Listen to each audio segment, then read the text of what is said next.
মাছ স্বপ্নে দেখলে কি হয়? আমরা অনেক সময় মাছ স্বপ্নে দেখি এবং অনেকে আমাদের কাছে ফোন দিয়ে বলে, হুজুর মাছ স্বপ্ন দেখা কি ভালো নাকি খারাপ?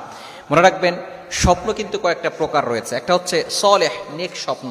এই সলেহ যে নেক স্বপ্নগুলো আছে, ভালো স্বপ্নগুলো আছে, এগুলো আল্লাহর পক্ষ থেকে আসে। আর একটা হচ্ছে খারাপ স্বপ্ন, যেটা শয়তানের পক্ষ থেকে আসে। আর একটা হচ্ছে নফসানি স্বপ্ন, অর্থাৎ আপনি সারাদিন যেটা চিন্তা ভাবনা করেছেন, ফিকির করেছেন, যেটা নিয়ে সবসময় মাথার ভিতরে ঘুরপাক খাচ্ছে, এই স্বপ্নই আপনি বারবার দেখছেন। এই স্বপ্ন হচ্ছে তিন প্রকার। তবে স্বপ্ন কিন্তু অনেক সময় সত্য হয়। অনেক মানুষ দেখবেন স্বপ্ন সত্য হয়, এবং স্বপ্ন হচ্ছে বুখারী শরীফের হাদিস, নবুয়তের 46 ভাগের এক ভাগ হচ্ছে স্বপ্ন। অর্থাৎ নবীদের যে স্বপ্নগুলো হয় এটাও কিন্তু ওহী ছিল, কিন্তু এখন বর্তমানে কোনো ওহী নাই, তবে স্বপ্ন সত্য হওয়ার সম্ভাবনা থাকে।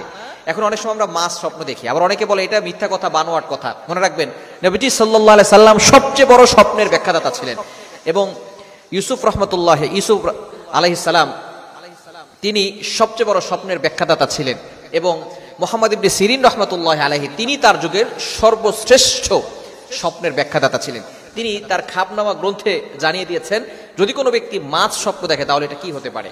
যদি কোনো ব্যক্তি মাছ ধরতে দেখে, কয়েকটি দিক রয়েছে। এক নম্বর দিক হচ্ছে, কেউ মাছ ধরতে দেখে তাহলে এই স্বপ্নের ব্যাখ্যা হচ্ছে, যদি সে অবিবাহিত হয় তাহলে আল্লাহ তাআলা তার বিয়ের ব্যবস্থা করবে। আর যদি বিয়ে হয় এবং সে মাছ স্বপ্ন দেখে ধরতেছে, তাহলে আল্লাহ পাক রব্বুল আলামিন তাকে সন্তান দিবেন, সে সন্তান লাভে ধন্য হবে। এটা খারাপ বিষয় নয়। যদি কোনো ব্যক্তি মাছ ধরতে দেখতেছে তাহলে আল্লাহ পাক রব্বুল আলামিন তাকে সন্তান দিবেন যদি বিবাহ হয়। আর যদি বিবাহ না হয় তাহলে ভালো সঙ্গীর ব্যবস্থা করবেন, তার বিবাহ হবে। এবং দ্বিতীয় নাম্বার, কোনো ব্যক্তি যদি স্বপ্ন দেখে ছোট মাছ ধরতেছে, তাহলে এটা দুঃখ কষ্টে পতিত হওয়ার অন্যতম একটি লক্ষণ। তবে এই স্বপ্ন যে সত্যিই হবে এবং আপনি যে দুঃখে কষ্টে পড়ে যাবেন, বিষয়টা এমন নয়। যদি আপনি স্বপ্ন দেখার পরে কাউকে না বলেন এবং বেশি বেশি করে জিকির করেন এবং 2 রাকাত নফল নামাজ পড়ে দোয়া করেন, তাহলে স্বপ্নের প্রভাব আপনার উপরে পড়বে না।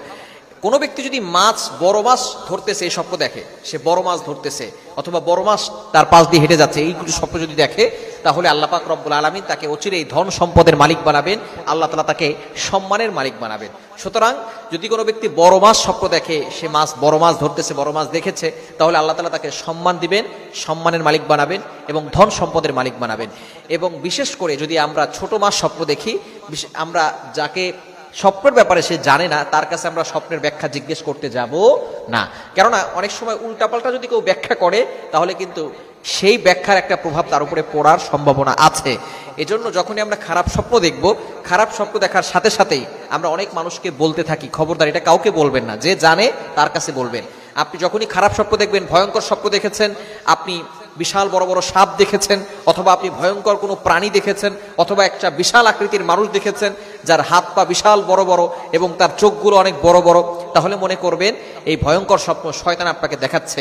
সাথে সাথে ঘুম থেকে ওঠার পরেই আপনি বাম কাঁধে 3 বার থুতু নিক্ষেপ করবেন, আউযু বিল্লাহি মিনাশ শাইতানির রাজিম পড়বেন। আর বিশেষ করে যেই দিকে ফিরে আপনি স্বপ্ন দেখেছেন তার বিপরীত দিক হয়ে আপনি ঘুমিয়ে যাবেন, এবং এই স্বপ্নের কথা কাউকে বলবেন না। ইনশাআল্লাহ খারাপ স্বপ্নের প্রভাব থেকে আল্লাহ তাআলা আপনাকে হেফাজত করবেন। সুতরাং মাছ স্বপ্ন দেখলে এটা খারাপ বিষয় নয়। আল্লাহ পাক রব্বুল আলামিন